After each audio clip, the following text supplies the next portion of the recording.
7. 두 결정. 죄의식에 대한 에고의 용도를 명확히 하면 몇 가지 개념이 더욱 뚜렷해지고 개인적으로 의미 있게 될 것이다. 성령과 마찬가지로 에고도 어떤 목적이 있다. 에고의 목적은 두려움이다. 오로지 두려워하는 자들만이 이기적으로 될 수 있기 때문이다. 에고의 논리는 성령의 논리와 마찬가지로 흠잡을 데가 없다. 너희 마음은 선택하기에 따라 천국이나 땅과 한편이 되기 위해 마음대로 쓸 수 있는 그 모든 수단을 가졌기 때문이다. 그러나 다시 말하자면 천국과 땅은 둘 다 내 안에 있음을 기억하자. 천국에는 죄의식이 없으니 천국은 속죄를 통해 얻어지기 때문이다. 속죄는 너를 해방하여 창조할 수 있게 한다. 여기서 창조하다라는 단어가 적절한 이유는 일단 내가 만든 것이 성령에 의해 무효화되면 나머지 축복받은 것들이 복원되어 창조를 계속 이어가기 때문이다.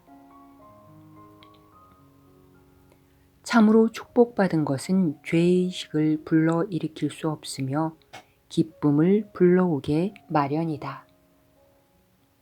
이로 인해 그것은 에고에 끄떡없게 된다. 그것의 평화는 결코 흔들릴 수 없기 때문이다. 그것은 온전하기에 분열에도 끄떡없다. 죄의식은 항상 분열시킨다. 두려움을 일으키는 것은 모두 분열의 법칙을 따르기에 분열을 일으킨다. 만약 에고가 분리의 상징이라면 에고는 또한 죄의식의 상징이기도 하다. 죄의식은 단지 하느님에게서 나오지 않은 것일 뿐만 아니라 더 나아가 하느님에 대한 공격의 상징이다. 이것은 에고를 제외한 그 누구에게도 전적으로 무의미한 개념이지만 이에 대한 에고의 믿음이 얼마나 강력한지 얕보지 말라. 실제로 이것은 그로부터 모든 죄의식이 생겨나는 믿음이다. 에고는 실로 분열이 존재한다고 믿는 마음 부분이다. 하느님의 일부가 스스로 하느님을 공격하고 있다고 믿지 않고서야 어떻게 자신을 분리시킬 수 있겠는가? 우리는 전에 권위 문제에는 하느님의 권능을 찬탈했다는 개념이 포함되어 있다고 말했다. 에고는 자신이 너라고 믿기에 내가 그런 일을 했다고 믿는다. 그러니 내가 에고와 동일시한다면 자신을 유죄라고 지각할 수밖에 없다는 결론이 나온다. 자신의 에고에게 반응할 때마다 너는 반드시 죄의식을 경험하고 처벌에 대한 두려움에 시달릴 것이다. 에고는 아주 문자 그대로 하나의 두려운 생각이다. 하느님을 공격한다는 아이디어가 제정신인 마음이 볼 때는 아무리 터무니없더라도 에고는 제정신이 아님을 결코 잊지 말라. 에고는 하나의 망상체계를 나타내며 또한 그것을 대변한다. 에고의 음성에 귀 기울이는 것은 내가 하느님을 공격하는 것이 가능하다고 믿는다는 의미이다. 너는 내가 하느님의 한 부분을 찢어냈다고 믿는다. 그 죄의식은 너무나 극심해서 투사될 수밖에 없기에 밖으로부터의 보복에 대한 두려움이라는 전형적인 양상이 뒤따른다. 프로이트는 기본 갈등 자체에 대해서는 틀렸지만 그 영향을 묘사하는 데 있어서는 아주 정확했다. 내가 마음 안으로 받아들이는 것은 무엇이든 너에게 실제성을 갖는다. 하지만 그것이 실제적이 된 이유는 단지 내가 그것을 받아들였기 때문이다. 너의 마음에서 에고를 왕좌에 앉힌다면 내가 에고를 받아들이거나 들어오도록 허용했다는 바로 그 사실이 에고를 너의 실제로 만든다. 이런 까닭은 하느님이 창조하신 대로의 마음은 실로 실제를 창조할 능력이 있기 때문이다. 우리는 전에 내가 하느님과 함께 생각하는 법을 배워야 한다고 말했다. 하느님과 함께 생각하는 것은 하느님처럼 생각하는 것이다. 이것은 자연스러운 것이기에 죄의식이 아닌 기쁨을 불러일으킨다. 죄의식은 내가 자연스럽지 않게 생각한다는 확실한 표시이다. 왜곡되게 생각하는 것은 실로 죄에 대한 믿음이며 따라서 항상 죄의식을 동반할 것이다. 에고는 죄를 사랑의 결핍이라고 지각하지 않는다. 에고는 죄를 적극적인 공격 행위라고 지각한다. 이것은 에고의 생존의 필수적인 해석이다. 죄를 결핍으로 여기는 순간 너는 자동적으로 그 상황을 교정하려고 할 것이기 때문이다. 그리고 너는 반드시 성공할 것이다. 이것을 에고는 파멸로 여기겠지만 너는 자유로 여기는 법을 배워야 한다. 죄의식이 없는 마음은 고통받을 수 없다. 그 마음은 이미 치유되어 온전함으로 몸을 치유한다. 온전한 마음은 병을 상상조차 할 수 없다. 그 마음은 어떤 사람이나 사물을 공격하는 것을 상상조차 할 수 없기 때문이다.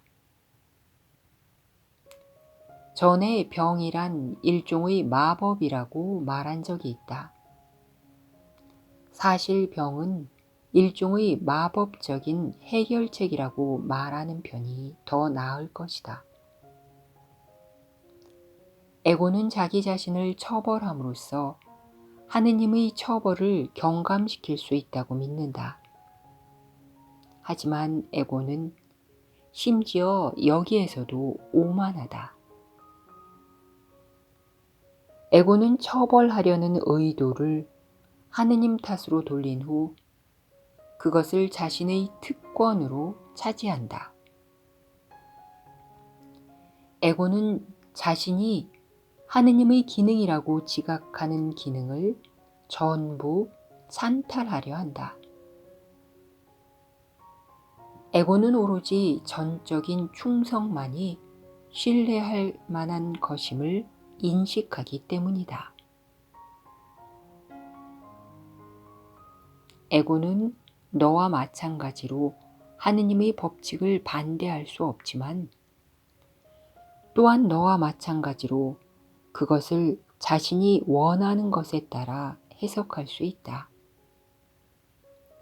이것이 바로 너는 과연 무엇을 원하는가? 라는 질문에 내가 반드시 답해야 하는 이유다. 너는 실로 매분 매초마다 이 질문에 답하고 있다. 그리고 각 순간의 결정은 반드시 어떤 결과를 낳을 수밖에 없는 판단이다. 그 결정이 바뀔 때까지는 결정의 결과가 자동적으로 따라올 것이다. 지금 이것을 되풀이해 말하는 이유는 내가 아직 그것을 배우지 못했기 때문이다. 그러나 다시 말하자면 너는 결정을 내릴 수 있을 뿐만 아니라 취소할 수도 있다. 그렇다 해도 선택의 대안들 자체는 바뀔 수 없음을 기억하라. 성령도 에고처럼 하나의 결정이다. 성령과 에고는 마음이 받아들여 따를 수 있는 대안들의 전부다. 에고와 성령은 내가 고를 수 있는 유일한 선택 대안들이다. 그 중 하나는 하느님이 창조하셨기에 내가 없애버릴 수 없다.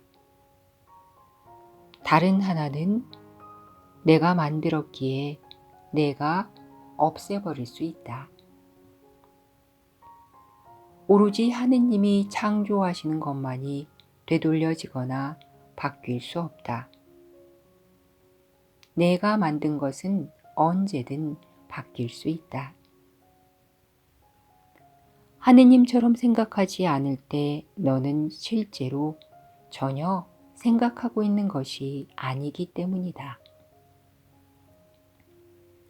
망상적인 아이디어는 실제 생각이 아니다. 비록 너는 그것들이 존재한다고 믿을 수는 있지만 말이다. 그러나 내가 틀렸다. 생각이라는 기능은 하느님에게서 나오고 하느님 안에 있다. 너는 하느님 생각의 일부로서 하느님과 떨어져서는 생각할 수 없다. 비합리적인 생각은 일종의 사고 장애다. 너희 생각은 하느님이 창조하셨기에 하느님이 직접 지시하신다. 죄의식은 항상 내가 이를 알지 못한다는 표시이다. 죄의식은 또한 내가 하느님과 떨어져서 생각할 수 있다고 믿으며 그러기를 원한다는 것을 보여준다. 모든 사고 장애는 애초에 죄의식을 동반하며 그것을 계속 유지시키는 것도 죄의식이다. 만약 너의 생각을 너 자신이 지시함으로 그 생각들의 지시를 따라야 한다고 믿는다면 너는 죄의식을 피할 수 없을 것이다. 이것을 너로 하여금 내 마음의 잘못에 책임을 느끼게 만든다. 하지만 너는 그런 책임을 받아들임으로써 실제로 무책임하게 반응하고 있다는 것을 인식하지 못한다. 기적 일꾼의 유일한 책임은 스스로 속죄를 받아들이는 것이다. 그렇다면 속죄되는 것에 대한 책임은 내 것일 수 없다. 이 딜레마는 무효화라는 해결책을 받아들이지 않고서는 해결될 수 없다. 만약 너의 모든 그릇된 생각들이 무효화될 수 없다면 너는 그것들이 낳는 결과에 책임이 있을 것이다. 속죄의 목적은 과거를 오로지 정화된 형식으로만 남겨두는 것이다. 내가 사고 장애에 대한 치료법을 받아들인다면, 그리고 그것이 효과를 의심할 수 없는 치료법이라면, 사고 장애의 증상이 어떻게 남아있을 수 있겠는가? 너는 물론 증상이 정말로 치료됐는지 그 타당성에 의문을 제기할 수도 있다. 하지만 근본적인 원인이 제거되었는데 증상이 남아있을 수 있다고 믿는 자는 아무도 없다.